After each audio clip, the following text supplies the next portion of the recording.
मशरकी तर्ज तमीर का है मिसाल नमूना ये है एबटाबाद की लियासी मस्जिद, जहाँ नमाजियों के साथ स्याहों का भी तांता बंधा रहता है। 1932 में कैंप की जाने वाली सफेद दरो दीवार वाली मस्जिद कारीगरों की महारत का मुंह बोलता सबूत है। दीवारों पर कुरानी आयात और फारसी जबान में लिखी गई अबारात मस्जिद की खूबसूरती में मजीद इजाफा करती है।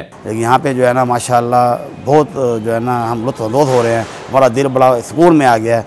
कितनी प्यारी मस्जिद और माशाल्लाह इतना ठंडा पानी। इस हसीन मस्जिद में 6000 से ज्यादा नमाजियों की जगह है, जबकि सैकड़ों बच्चे भी दीनी तालीम हासिल कर रहे हैं। हैरत अंगेज तौर पर इस मस्जिद में एक चश्मा भी है जो गर्मियों में ठंडा और सर्दियों में गर्म रहता है। लोग इस पानी से न सिर्फ वुजू करते हैं बल्कि बहस शिफा भी समझते हैं। गर्मियों में ये बहुत ठंडा हो जाता है और सर्दियों में ये गर्म हो जाता है और न्यूट्रल मौसम में ये न्यूट्रल हो जाता है। बाकी पूरे न सिर्फ ये पूरे पाकिस्तान से बल्कि बाहर की दुनिया से भी लोग जो है बतौर शिफा ये पानी इस्तेमाल करने के लिए आते हैं, नहाते हैं और पानी साथ भी लेके जाते हैं। ऊंची फसलें और खूबसूरत मिंबर, एबटाबाद की ये खूबसूरत इबादतगाह लोगों के लिए सुकून का बेहतरीन जरिया है। यावर अब्बास, डॉन न्यूज़, एबटाबाद।